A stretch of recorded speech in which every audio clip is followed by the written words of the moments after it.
Hello दोस्तों, आज हम भाग नंबर 2 नेमिंग रिएक्शन का भाग नंबर 2 पढ़ेंगे। हम आप लेते हैं आज एक चैप्टर एमीन। एमीन में जो मोस्ट इंपॉर्टेंट अभिक्रिया या रिएक्शन है उसके बारे में चर्चा करते हैं। पहला अभिक्रिया है कार्बिल एमीन अभिक्रिया। कार्बिल एमीन अभिक्रिया या इसे आइसोसाइनाइड परीक्षण भी कहा जाता है। क्या कहा जाता है? आइसोसाइनाइड परीक्षण भी कहा जाता है या कार्बिल एमीन अभिक्रिया। कार्बिल एमीन अभिक्रिया बनाने के लिए सबसे पहले हम लोग प्राथमिक एमीन लेते हैं। प्राथमिक एमीनिक अभिक्रिया क्लोरोफार्म किसके उपस्थिति में? CHCl3 क्लोरोफार्म तथा पोटेशियम हाइड्रोक्साइड के साथ कराते हैं कार्बिल एमीनिक अभिक्रिया। ठीक है, मतलब सबसे पहले प्राथमिक एमीनिक अभिक्रिया किसकी? प्राथमिक एमीनिक अभिक्रिया क्लोरोफार्म तथा पोटेशियम हाइड्रोक्साइड QH की उपस्थिति में कराते हैं। QH की उपस्थिति में कराते हैं तो हमको क्या बनता है? एल्किल आइसोसाइनाइड बनता है। एल्किल आइसोसाइनाइड और KOH तथा H2O के बाहर निकलते हैं। तो यह आपको बैलेंस करना है तो बैलेंस कर सकते हैं, लेकिन यह देखें कार्बिल एमीन अभिक्रिया कहे या आइसोसाइनाइड परीक्षण कहे एक ही चीज है। ठीक है, जो बचा एल्किल आइसोसाइनाइड इसे ही इसलिए कहा जाता है कि साइनाइड परीक्षण अभिक्रिया, आइसोसाइनाइड परीक्षण अभिक्रिया कहा जाता है।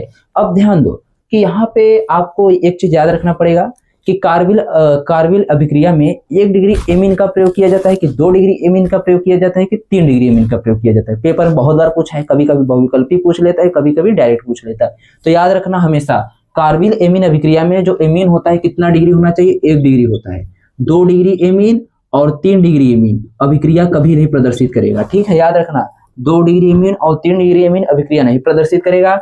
1 डिग्री एमीन की अभिक्रिया क्लोरोफार्म की उपस्थिति में CHCl3 के उपस्थिति तथा QH पोटेशियम हाइड्रोक्साइड के साथ कराते हैं तो हमको एल्किल आइसोसाइनाइड तथा पोटेशियम हाइड्रोक्साइड और KOH बनता है।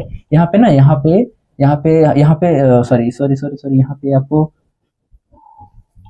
आपको HCl बनेगा। ठीक है, HCl तथा H2O बनेगा। ठीक है, याद रखना।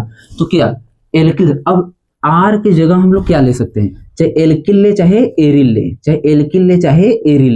एल्किल या एरिल, लेकिन कितना हो? चाहे 1 डिग्री। इसकी अभिक्रिया क्लोरोफार्म की उपस्थिति में और QH के साथ कराते हैं तो एल्किल आइसोसाइनाइड तथा HCl तथा H2O बाहर निकलते हैं। तो मैं कुछ अभिक्रिया आपको देता हूं। कार्बिल एमीन अभिक्रिया, इसको आप करके बताना है। एक चीज याद रखिएगा, कार्बिल एमीन अभिक्रिया मात्र 1 डिग्री एमीन ही प्रदर्शित करता है। 2 डिग्री और 3 डिग्री एमीन कभी नहीं प्रदर्शित करता है। तो एक अभिक्रिया मैं दे रहा हूं आपको, इस अभिक्रिया को करना है। ठीक है, इस अभिक्रिया को करना है CHCl3 प्लस KOH की उपस्थिति पोटेशियम हाइड्रोक्साइड के साथ कराएगा। उत्पाद क्या बनेगा आपको लिखना है। चलो लिखो। और एक और अभिक्रिया है जिसे कहते हैं C2H5NH2 की अभिक्रिया आपको CHCl3 प्लस KOH की उपस्थिति में कराना है। तो यहाँ भी उत्पाद क्या बनेगा लिखना होगा। तो देखो यहाँ उत्पाद क्या बनेगा, तो इधर भी क्या बन जाएगा? बेंजीन के साथ जो भी है यहाँ NC हो जाएगा, मतलब कि बेंजीन आइसोसाइनाइड हो जाएगा। यहाँ पे एल्किल आइसोसाइनाइड होता है, यहाँ एरिल आइसोसाइनाइड हो जाएगा। अब यहाँ पे क्या बन जाएगा? C2H5NC ethyl isocyanide. और मुख्य उत्पाद हमको यही भर लिखना है, नंबर मिल जाएगा, नहीं काटा जाएगा। तो इसे आइसोसाइनाइड परीक्षण भी कहते हैं या कार्बिल एमीन अभिक्रिया भी कहते हैं। कार्बिल एमीन अभिक्रिया 1 डिग्री एमीन ही संभव होता है, 2 डिग्री और 3 डिग्री एमीन के साथ अभिक्रिया संभव नहीं होता है। चलिए आगे दूसरा अभिक्रिया चलते हैं। एक और अभिक्रिया पूछा जाता है कि एनिलीन से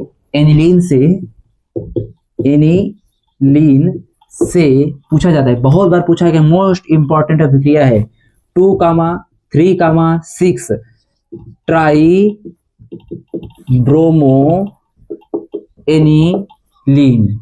ठीक, पूछा जाएगा कि एनिलीन से 2,3,6 ट्राई ब्रोमो एनिलीन बना के दिखाओ। तो यह अभिक्रिया बहुत इंपॉर्टेंट है, परीक्षा में कई बार पूछा गया है। सबसे पहले हम लोग एनिलीन बना लेते हैं। क्या बनाते हैं? एनिलीन बना लेते हैं। सबसे पहले हम लोग क्या बनाते हैं? एनिलीन बना लेते हैं। एनिलीन की अभिक्रिया आपको कराना है किसके साथ? ब्रोमीन के 3 अणु के साथ। ब्रोमीन के 3 अणु के साथ यह अभिक्रिया किस माध्यम में होगी? जलीय माध्यम में यह अभिक्रिया जलीय माध्यम होगी। एनिलीन की अभिक्रिया ब्रोमीन अणु के साथ कराएंगे। कितना लेना है? 3 ब्रोमीन अणु लेना है। जब कराएंगे जलीय माध्यम में तो हमको उत्पाद में क्या बनेगा? ध्यान दो भैया, कितने ब्रोमीन है? 3 ब्रोमीन। एक यहाँ से H निकल सकता है, एक यहाँ से H निकल सकता है और एक यहाँ से H निकल सकता है, निकल सकता है कि नहीं? तो भाई हमको जोड़ना भी है वहीं पे। अगर यहाँ से एक H, इधर से एक H, इधर से एक भी H और 3 H और 3 ब्रोमीन, तो 3H Br बाहर निकल गया। और कितने ब्रोमीन है? 6 ब्रोमीन, तो 3 तो बाहर निकल गए और 3 जो बचे हैं ये जहां जहां से हाइड्रोजन परमाणु निकला है वहां वहां जाके जुड़ जाएंगे। तो आप लोग को मालूम होगा स्थिति, इस कार्बन को क्या कहेंगे? इस स्थिति को ortho Meta para, ortho Meta para, या क्या कह सकते हैं 1 2 3 4 5 6। तो हमको बनाना है क्या 2,3,6 ट्राई ब्रोमो एनिलीन। तो भैया पहले एनिलीन लिख देते हैं NH2, ठीक। अब क्या जोड़ दे? इधर भी एक ब्रोमीन जोड़ देते हैं और कहाँ पे? इधर भी ब्रोमीन जोड़ देते हैं और यहाँ भी ब्रोमीन जोड़ देते हैं, फिर डबल बंध लगा देते हैं। तो एनिलीन से 2,3,6 ट्राई ब्रोमो एनिलीन कैसे बनता है? यह अभिक्रिया है। एनिलीन की अभिक्रिया ब्रोमीन अणु के साथ जलीय माध्यम में कराने पर 2,3,6 ट्राई ब्रोमो एनिलीन प्राप्त होता है। गैब्रियल थैलेमाइड संश्लेषण अभिक्रिया किसे कहते हैं? तो गैब्रियल थैलेमाइड संश्लेषण अभिक्रिया में सबसे पहले हम लोग क्या लेते हैं? बेंजीन लेते हैं। क्या लेते हैं? बेंजीन। सबसे पहले क्या लिया जाता है? बेंजीन। फिर बेंजीन से इधर भी क्या जोड़ देते हैं? कार्बन, और इधर ऑक्सीजन, इधर भी बेंजीन से ऑक्सीजन, फिर इधर भी क्या जोड़ देते हैं? N, nitrogen. क्या जोड़ दिया जाता है? नाइट्रोजन। इसको बैलेंस करने के लिए H, ठीक है। इसे थैलेमाइड कहा जाता है। क्या कहा जाता है? थैलेमाइड। अब हम लोग को अभिक्रिया का नाम ही अभिक्रिया का नाम ही है गैब्रियल थैलेमाइड संश्लेषण अभिक्रिया। तो थैलेमाइड का अभिक्रिया किससे कराएंगे? थैलेमाइड का अभिक्रिया कराते हैं हम लोग KOH की उपस्थिति में। किसकी उपस्थिति में? KOH की उपस्थिति में। जब थैलेमाइड की अभिक्रिया KOH की उपस्थिति में कराया जाएगा तो हमको मालूम इधर से OH और इधर से H मिलकर H2O बाहर निकल जाएगा, H2O बाहर निकल जाएगा। तो उत्पाद में बचेगा क्या? यह अभिक्रिया मोस्ट इंपॉर्टेंट है, याद रख लीजिए, पेपर में कई बार पूछा गया है, इस बार भी पूछा जाएगा और आपको लिख के आना है, ऐसे नहीं आना है, ठीक है, लिख के आना है। फिर वहां पे क्या जुड़ जाएगा? N और K, ठीक, N माइनस ग्रुप में, K प्लस ग्रुप में, ठीक। अब इसका अभिक्रिया हम लोग पुनः कराते हैं। इसका अभिक्रिया हम लोग HCl की उपस्थिति में करा देते हैं। किसकी उपस्थिति में? HCl की उपस्थिति में करा देते हैं। इसका अभिक्रिया HCl नहीं, NaCl, क्योंकि वही बन जाएगा ना, NaCl की उपस्थिति में करा देते हैं। जब NaCl की उपस्थिति में अभिक्रिया कराएंगे, किसकी उपस्थिति में? NaCl की उपस्थिति में इस अभिक्रिया को कराया जाएगा। किसकी उपस्थिति में? NaCl। अगर NaCl की उपस्थिति में अभिक्रिया कराते हैं तो क्या अभिक्रिया संभव है? नहीं, अभिक्रिया संभव नहीं है। इस अभिक्रिया को किसकी उपस्थिति में कराएंगे? एल्किल क्लोराइड की उपस्थिति में, एल्किल क्लोराइड की उपस्थिति में कराया जाएगा। किसकी उपस्थिति में? Alkyl chloride. याद रखिएगा, यहाँ पे भूल जाते हैं एल्किल, इसलिए मैंने आपको पहले बता दिया कि गलती होगा। एल्किल क्लोराइड की उपस्थिति में कराएगा। जब एल्किल क्लोराइड की उपस्थिति में इस अभिक्रिया को कराया जाएगा, किसके उपस्थिति में? एल्किल क्लोराइड की उपस्थिति में इस अभिक्रिया को कराया जाएगा, तो यहाँ से K प्लस और इधर से Cl माइनस, KCl बाहर निकल जाएगा। तो मतलब माइनस के रूप में क्या निकलेगा? KCl। इधर से K प्लस और इधर से Cl माइनस, KCl बाहर निकल जाएगा। फिर एल्किल समूह किससे जुड़ जाएगा? नाइट्रोजन से। किससे जुड़ जाएगा? नाइट्रोजन से। तो हम यहाँ पे डायरेक्ट लिखते हैं, ठीक है, बेंजीन थैलेमाइड बनाना है। इधर भी डबल बंध ऑक्सीजन, कार्बन से डबल बंध ऑक्सीजन, ठीक, यहाँ इधर नाइट्रोजन, नाइट्रोजन से अब क्या जुड़ गया है? R समूह जुड़ गया है। क्या जुड़ गया है? R समूह जुड़ गया है, ठीक है। अब यही उत्पाद हमको मिला है यहाँ से अभिक्रिया करने पर। अब इसका अभिक्रिया हम लोग कराते हैं NaOH की उपस्थिति में। किसकी उपस्थिति में? NaOH की उपस्थिति में। जब इसका अभिक्रिया NaOH की उपस्थिति में कराया जाएगा, याद रखिएगा स्टेप बहुत तगड़ा है, अभिक्रिया याद हो जाना चाहिए, नहीं तो बहुत गड़बड़ हो जाएगा। फिर यहाँ पे क्या बन जाएगा? C डबल बंध O, यहाँ पर भी C डबल बंध O, ठीक है, C डबल बंध O, और यहाँ पे O माइनस Na प्लस बन जाएगा, O माइनस और Na प्लस बन जाएगा, ठीक है। और यहाँ से क्या बन जाएगा? RNH2 बाहर निकल जाए, जिसे 1 डिग्री एमीन कहा जाता है। तो गैब्रियल थैलेमाइड में 1 डिग्री एमीन का निर्माण किया जाता है।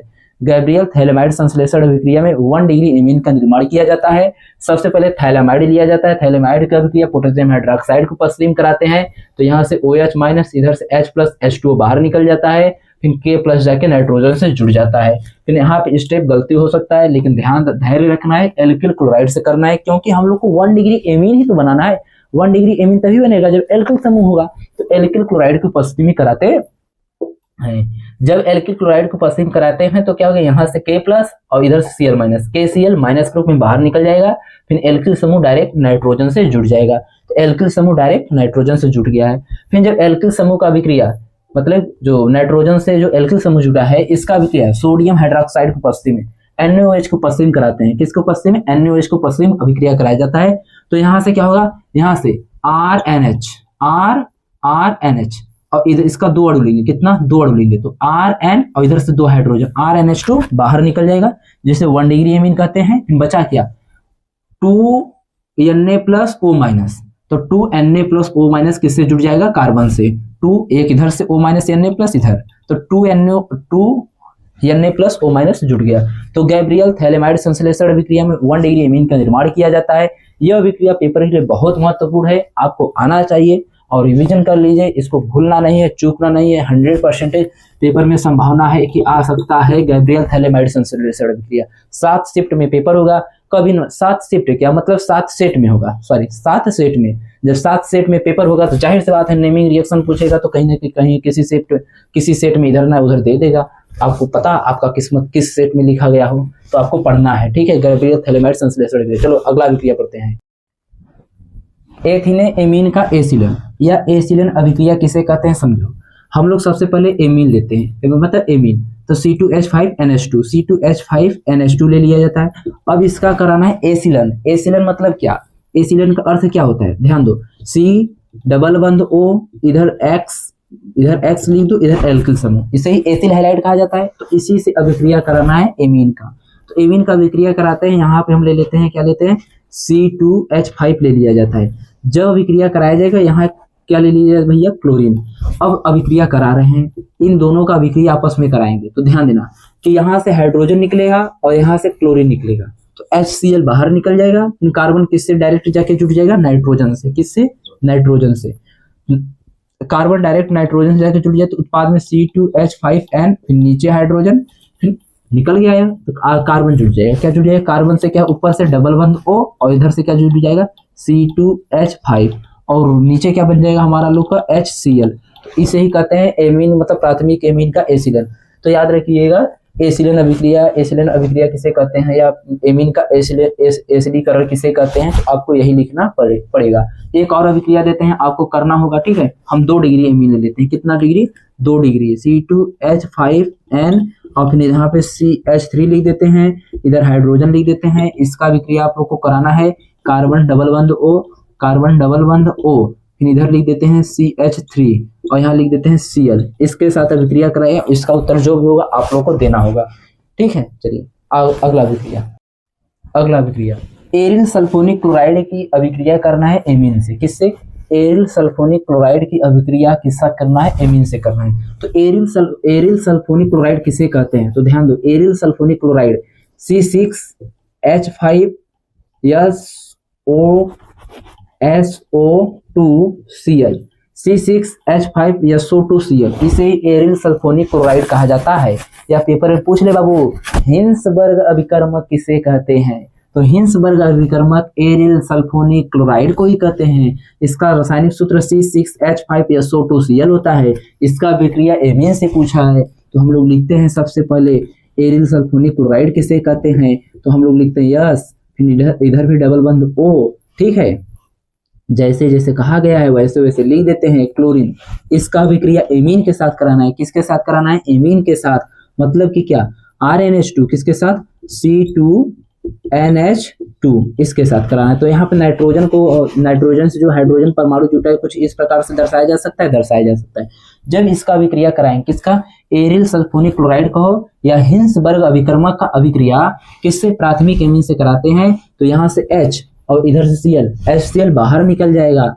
उत्पाद में क्या बन जाएगा बताओ, बेंजीन, मतलब कि यहाँ पे जो एरिल सल्फोनिक क्लोराइड है सल्फर डबल बंध ऑक्सीजन, फिर यहाँ से HCl बाहर निकल के डायरेक्ट सल्फर से क्या जुड़ जाएगा नाइट्रोजन जुड़ जाएगा। क्या जुड़ जाएगा नाइट्रोजन, और नाइट्रोजन से हाइड्रोजन और नाइट्रोजन से CH2 जुट जाएगा। इसे ही एरिल सल्फोनीकरण अभिक्रिया कहते हैं एमीन से। या पूछ लेगा हिंसबर्ग अभिकर्मक किसे कहते हैं, बहुविकल्प में पूछ लिया जाएगा तो हिंसबर्ग अभिकर्मक C6H5SO2Cl को हिंसबर्ग अभिकर्मक के नाम से जाना जाता है। तो याद रखिएगा यह अभिक्रिया बहुत इंपॉर्टेंट है, मोस्ट इंपॉर्टेंट अभिक्रिया है। इसको पेपर में कई बार पूछा गया है, इसको भी ध्यान देना है ना।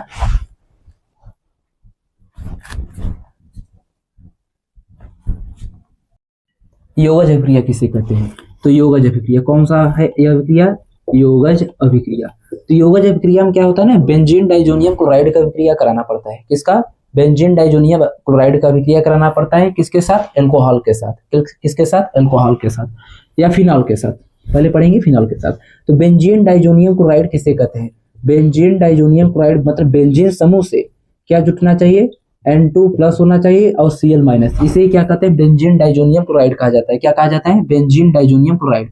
अब इसका अभिक्रिया कराते हैं किसके साथ, फिनॉल के साथ, किसके साथ, फिनॉल के साथ। तो अब जब इस अभिक्रिया को थोड़ा इस तरीके से लिख दो, अगर इसको, इस कंपाउंड को कुछ इस तरीके से लिख दिया जाए तो कोई दिक्कत है, नाइट्रोजन, डबल बंध नाइट्रोजन, सिंगल बंध Cl, इस प्रकार से कोई लिख दिया तो कोई दिक्कत नहीं, ठीक है। अब इसका अभिक्रिया किसके साथ कराना है, इसका अभिक्रिया कराना है फिनॉल के साथ, किसके साथ कराना है, फिनॉल। फिनॉल मतलब क्या, फिनॉल को तो इस प्रकार से ही लिखा जाता है, ठीक है, फिनॉल को इस प्रकार से लिखा जाता है। अगर फिनॉल को हम कुछ इस प्रकार से लिख दें तो कोई दिक्कत परेशानी बाबू भैया ना, इधर हाइड्रोजन इधर OH और फिर जिस प्रकार से हो फिनॉल उसको लिख देते हैं, ठीक है। फिनॉल को इस प्रकार से लिख दिया गया।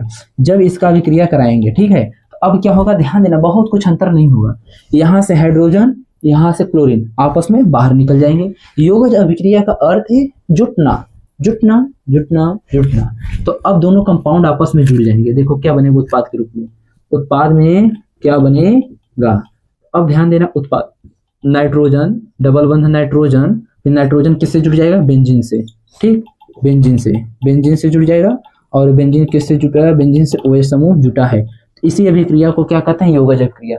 योगज अभिक्रिया में इस अभिक्रिया इसका नाम क्या होता है, BDCl, क्या कहते हैं, BDCl, बेंजीन डाइजोनियम क्लोराइड, मतलब यही है बेंजीन डाइजोनियम क्लोराइड की अभिक्रिया फिनॉल के साथ, किसके साथ, फिनॉल के साथ, फिनॉल के साथ कराते हैं। BDCl की अभिक्रिया फिनॉल के साथ कराते हैं, इस अभिक्रिया को योगज अभिक्रिया कहते हैं।